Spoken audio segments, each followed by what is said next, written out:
اللهم صل على محمد وآل محمد وعجل فرجهم.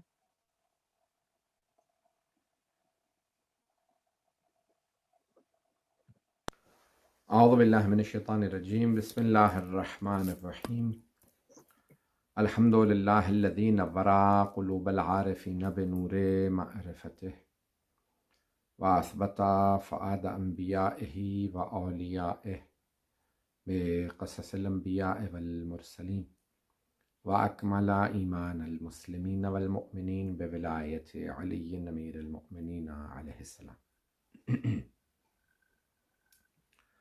والصلاة والسلام والتحية والإكرام على أفضل الموجودات العبد المؤيد والرسول المسدد المصطفى الأمجد المحمود الأحمد أعني أبا القاسم محمد صلى الله عليه وسلم وآله الطيبين الطاهرين المأسومين لا سيما بقية الله في الأرضين روحي وأرواح العالمين لتراب مقدمه الفداء واللعنة الدائمة على أعدائهم أجمعين من الآن إلى قيام يوم الدين. أما بعد، فقد قال الله الحكيم في كتابه الكريم: بسم الله الرحمن الرحيم. بقية الله خير لكم إن كنتم مؤمنين. صدق الله العلي العظيم. الصلوات. اللهم صل على محمد وآل محمد وعجل فرجهم. First of all, congratulations to all of my brothers and sisters, my respected elders, my children, on the auspicious occasion of the birthday anniversary of Imam Zamana, Ajjalallahu Ta'ala Farajah. May Allah subhanahu wa ta'ala hasten in the reappearance of the Prophet Muhammad Islam, and may we see his zuhur, his reappearance, and may Allah subhanahu wa ta'ala make us amongst his followers, his helpers, and the people who are on his side, on the side of the truth. It has been a difficult time since last year, the beginning of last year, the end of 2019, when the pandemic started and this coronavirus or COVID-19 started, and it spread over the world in 2020, in the beginning of 2020, and we've been going through lockdowns and lack of programs in the centers. In fact, many centers canceled everything, so we hardly saw each other, we hardly saw the other mu'mineen, the believers. So it has been a difficult, very difficult year, something that we've never imagined, something we've never seen in our lifetimes. So we've had pandemics in the past, but not in our lifetimes, not in contemporary history. So it's been a difficult year, and it's been a year of isolation where people have had to, especially the people who live alone or live in small family unit, one or two people living together, three people living together. And people in larger families have had probably more time together. People who, like myself, who travel a lot, who are always on the move, they've had more time with the family. So it has had good and bads. It has had its own impacts on every individual. Economically, people have been hit. So many people have lost their jobs, businesses have gone down, many people have had some help from their governments. Many people in many countries do not have a welfare, government or welfare society, or where the governments would help out. So it has been a very difficult year for the whole of the world. Many countries have been suffering from wars, from civil wars, from all sorts of problems. And it has been a time for us to reflect upon our time with our faith, religion, the hereafter, and especially with the Imam of our time, who is in occultation, who is lonely in the sense that he does not have, cannot mix, so he has restrictions from Allah subhanahu wa ta'ala. Of course, he has, access to other anbiya, awliya, arwah, of shuhada and others, obviously. But it is a life and time which is unlike the other previous messengers, prophets and imams, alayhi salatu wasalam. And sometimes you become isolated because of who you are. And sometimes you become isolated because of your intellectual capabilities and your intellectual position, that you have no one else to share your intellect with. So for example, Imam Islam says that I'm isolated, the Holy Prophet had me and he could discuss and speak to me, and I have no one who I could speak to or share my problems with, that I am being oppressed or being isolated. So sometimes there are all sorts of different issues. So human beings are social animals. We need, the human beings, like there are animals that live by themselves, that are, that live alone. And there are animals that are social animals, so they live with other animals. They live in groups or packs or herds, yes. And so human beings are we are social animals. We usually form families and we live with other people. We like to live in cities.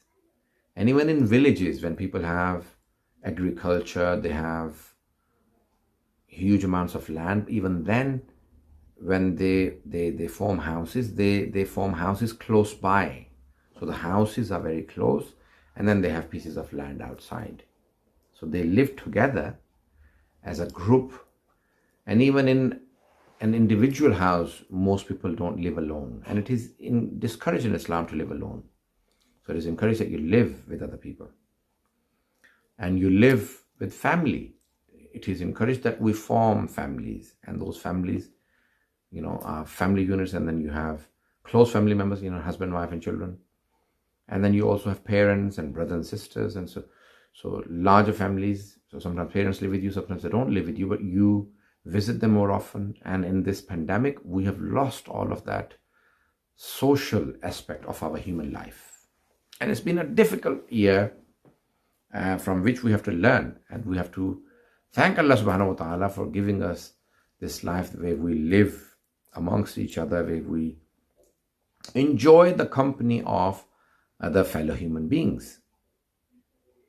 And it is a great blessing that there are others on earth where we can share our problems with, where we live together, we share our bounties from Allah subhanahu wa ta'ala, the ni'mat that we have from Allah subhanahu wa ta'ala, all the blessings that we have, we share with others. And even our happiness, and even our sorrow. So psychologically, it is proven that when you share your happiness with someone, it increases. You become more happy when you share it. And if you share your sorrow, your sadness with someone, then it becomes less. By sharing just the sorrow that I'm upset, or I'm angry about this, or I'm not happy about this. When you tell others, then it becomes less. When you take it out of your system, as they call it. Or happiness, when you share it, it increases. You become more happy. So human beings want to not only just share their bounties, I have rizq, I have, a lot of sustenance, food you want to share. So it is mustahab, recommended that you eat food with other people, not eat alone. If you have a lot of wealth, then you share a portion of your wealth in form of homes or zakat or other forms, donations and charity, sponsorships. You share your wealth with other people. You share your abilities, your potential, like your knowledge, your social work. You do so many things that you share with other people. And these are the things that make us true human beings, that make us, because if you only feel your pain, if you feel your pain, some intellectuals have said that if you feel your own pain, then that means you're alive, because dead do not feel any pain. So if you feel your own pain, that means you're alive. And if you feel the pains of other people, that means you're a human being. Be a good human being. Feel the pains of other people, what pain they're going through. They're going through so many different pains, all sorts. Many people are going through wars, civil wars, and hunger, poverty, all sorts of problems in the world. So from one country to another, the problems will change. So try and Sahib Zaman Islam wants us to be more human. Don't be selfish. One of the greatest signs of human beings is that they shouldn't be selfish. Iman does not come to you until you think of others. If you think of only yourself, and that's what one of the things living alone does to you, you become selfish. You think of only yourself. Think of others. And in the ghaibat of Sahib Zaman والسلام, أفضل الأعمال انتظار الفرج in إكمال الدين وإتمام النعمة by Shaykh Saduq. The Holy Prophet ﷺ has been quoted by saying, the best deed, the best action is intidharul faraj, is to wait for the relief. When the Sahib will come, he will relieve the pain, and he will releases from the oppression that will be common before he comes. So no matter who forms a government, which religion, which faith, which individual, some hadith says that every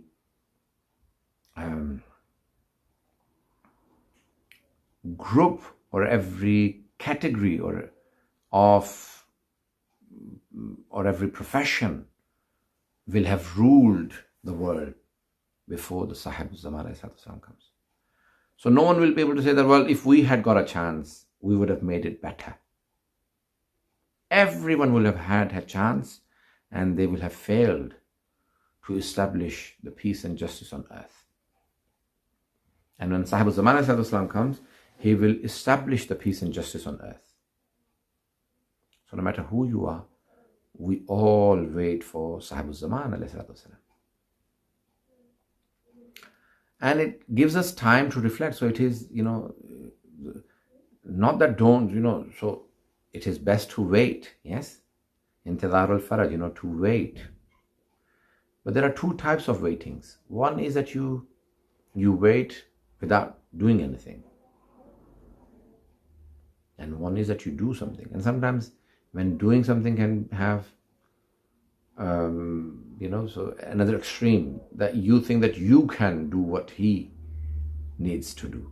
We should know our limitations and our shortcomings and our potential, that we cannot do certain things. So we should prepare the grounds, but minimize the oppression and try and do as good as we can. And that doesn't mean that we can replace Sahib Zaman. No one can replace Imam Zaman Ajjalallahu Ta'ala Farajah. Everyone can work towards preparing the grounds for the reappearance of the 12th Imam.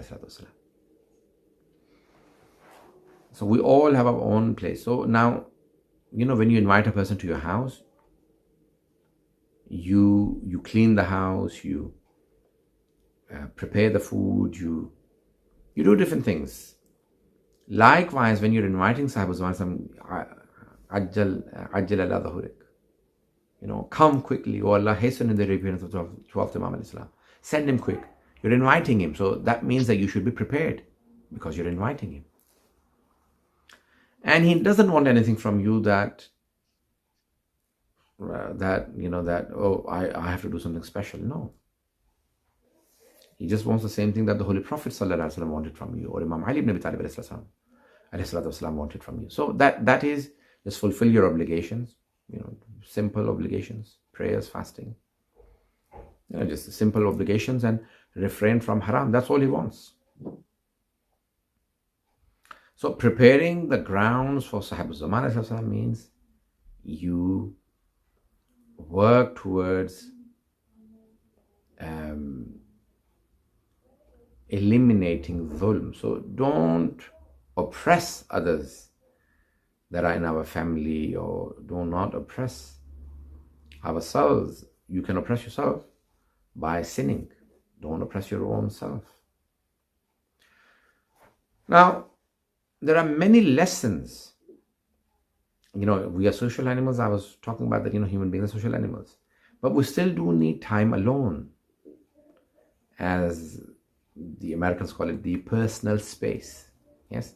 So social animals, we need to mix. We have masajid, with schools, work, so we have many people around us, so we are social animals, but we also need time alone. That's why in the fiqh of Imam Sadiq al-Islam, like in Islam, wajib prayers are recommended that you do with jamaat, but mustahab prayers you cannot do in jamaat, in congregation. You have to do alone. You need time alone with Allah subhanahu wa ta'ala. So some of the mustahab prayers like Salatul Layl, Tahajjud, Namaz al-Shab, you do all by yourself. You recite Quran and du'as and certain namaz. Some du'as it is mustahab, to read du'as together. But razo niyaz, like secret talking with Allah subhanahu wa ta'ala. And you should talk to Sahib Zaman as well. Marumat al-Bahjat used to say, speak to him. When a student asked him, when we speak to Sahib Zaman, does he hear us? He said, just now that you asked this question, before I hear it, Sahib Zaman al-Islam heard it. Imam Mahdi al-Islam heard your question before I could hear it. Although you're right in front of me. Before I could hear it, he heard it. And when I'm answering you back, when I'm replying to your question, before you hear my question, before you hear my answer, Sahib Zaman al-Islam hears it. Udhun Allahil Wa'iyah, the hearing ear of Allah subhanahu wa ta'ala. Yes. So we need to realize that we are in the vilayat and imamat of Imam Zamana Ajal Allah Ta'ala. So now this time alone, like in ghaibat, we're in ghaibat, but especially in this pandemic, this ghaibat should have taught us many more lessons. Make more du'as for the dhuhur of Imam Zaman alayhi salam. When giving sadaqah, be more considerate and mention the Imam alayhi salam first, that I'm giving out the sadaqah on behalf of them, or I'm giving sadaqah of the Imam alayhi salam, to show our love and respect and our care for the Imam alayhi salam. He doesn't need anything from us. When you read the Quran, give it hadiyah to Sahib Zaman alayhi salam first. That is exceed, like it is the most rewarding and most healthy recitation, because he doesn't need it, it will come back to you, but the thawab and reward will be more, and the learning from the Quran will be more when you do it for the Sahib Zaman alayhi salam, the Imam of our time. So it is very important that we learn and realize that we are, like there are many people who are isolated, just who live alone. They don't have a choice. Many of us live alone by choice, and many live alone because they have no choice to live with other people. They have no family. They have no one. They have isolation. And isolation eats you up, disturbs you, eats your mind and brain, your psychological powers, your abilities, your potential. It destroys everything. Isolation is not good. Many people become used to it. Yes, they like to live alone. But even when they want to live alone or like to live alone, they want to have someone. Just a couple want to live alone after their children have got married. but they still want that, their partner. And when they become completely isolated, they become very depressed, or sometimes, stressed, or isolation gets to you and you become very weak psychologically. Little things make you cry. So it is very important that we realize that we should give support and help to the others. So now in Ghaibat, we should long for the Imam alayhi salam. One of the great teachers, was asked by one of his students, Agha, I want to see Sahibul Zaman alayhi salam. If not in real life, then at least in my dream. What should I do? So that at least in my dream, I see my Imam alayhi salam. So the teacher said, okay, tonight, when you're having food, then increase the amount of salt that you usually have in your food. Have a lot of salt in the food. And after you have your dinner, then do not drink water. Student said, okay. As you all know that, when you have too much salt, then you become more thirsty. You need more water. So he said, don't drink any water and just go to sleep. Student came back. He said, I did not see Sahibul Zaman alayhi salam. I did not see Imam Mahdi alayhi salam in my dream. He said, did you do what I told you to? He said, yes. I had a lot of salt in the food and I drank no water. But I did not see Sahibul Zaman alayhi salam. He said, what did you see? Did you have any dreams? He said, yes. All night I was seeing water everywhere. Sometimes I was standing in front of water. There was a glass of water in front of me. I wasn't drinking it. Then I saw there's a jug. I'm not drinking from it. I saw that there's a well of water. There is rain, happening, and I'm standing next to a river. I kept seeing water all night in my dreams, but I was not drinking from the water I was seeing. So the teacher said, son, when you become as thirsty in your iman, in your faith, in your belief about Sahibul Zaman as much as you had become last night about water, that's when you will only dream about Sahibul Zaman alayhi salam. With your eyes and your eyes of your heart, your mind and your faith, iman, have to become so thirsty and so longing for Sahibul Zaman alayhi salam. And that's when you will only see him. So it is extremely important that we realize that we live in the time of Sahibul Zaman. He was born. So there is sometimes, the person and the personality. The person is, this is his name. His parents are this. 15th of Shaban, 255 Hijrah. He was born. His Ghaibat al-Sughra started in 260. And his Ghaibat al-Kubra in 329 Hijrah started. These are knowing the person. Even the disbelievers, people who don't even believe in him, know this much about him. So knowing or the ma'rifat of shakhs is not enough. Ma'rifat of shakhsiyah, the personality, is more important. So you need to know the personality. Who is he? The vilayat and the imamat and the authority and the... if you don't even have the true ma'rifat and understanding of your parents, no matter how sinful they are, but Allah has told me not to, وَلَا تَقُلْ لَهُمَا أُفٍّ, do not even say uff to your parents. If you don't even understand your parents, how much Allah wants you to respect them, then you even disrespect your parents.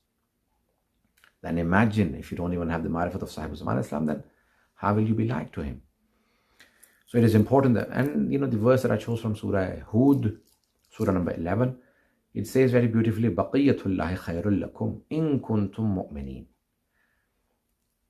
The Baqiyatullah, or the one who Allah has kept in remaining, is only khair, is only good for you if you are a believer. In kuntum mu'mineen. If you are believers, then he is good for you. A hadith said that's when Sahibul Zaman Islam reappears, when his zuhur happens, he will be reciting this verse of the Holy Quran when he reappears. So it is very important that we realize that we are in an age where signs are completing one after the other of his reappearance. And we still continue in our daily routine. Yes, daily routine should continue, but you should have changed so much so by now that you are strong enough to fulfill your obligations and refrain from haram, that when he reappears, when he comes, the final coming or the second coming, you are ready for him. You will not question, is this him? You will not question his authority. You will submit and obey the Imam alayhi salatu wasalam.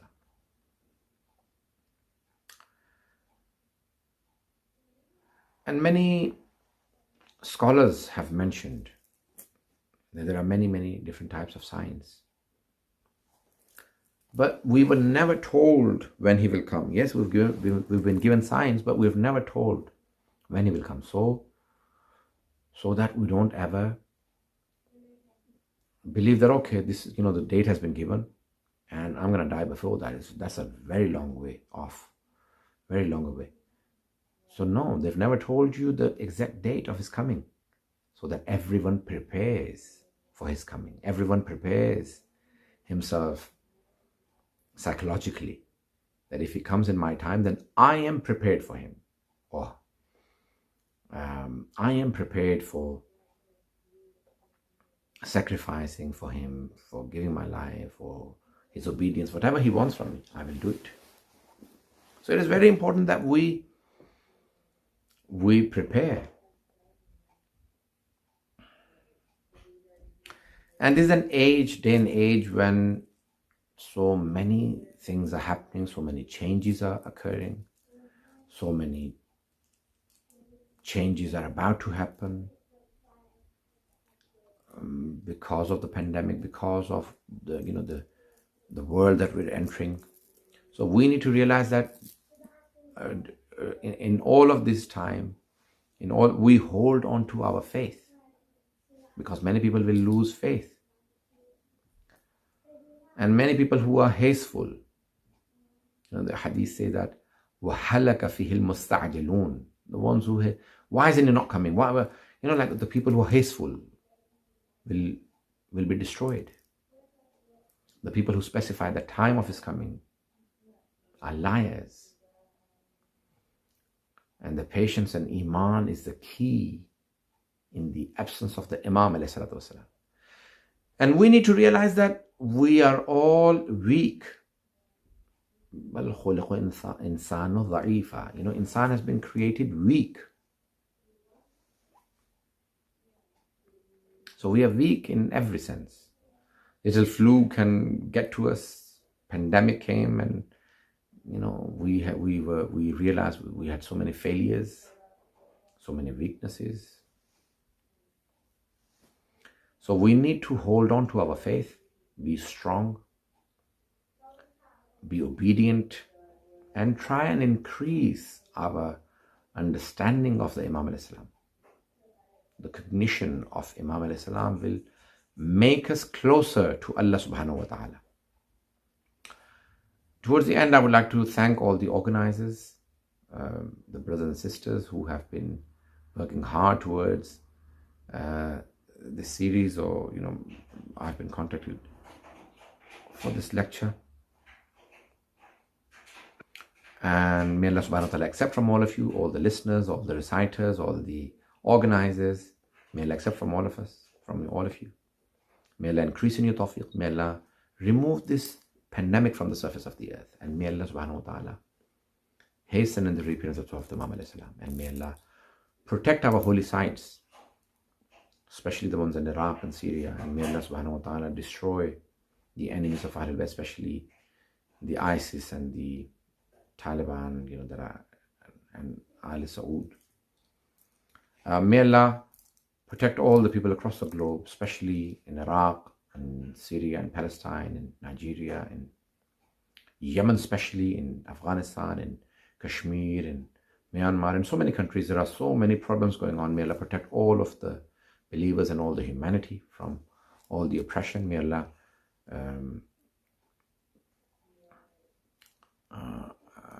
may Allah increase in the tawfiq of all the mu'mineen, increase in the sustenance of the mu'mineen, and may Allah subhanahu wa ta'ala protect all the mu'mineen across the globe and give us the tawfiq to fulfill our duties and responsibilities.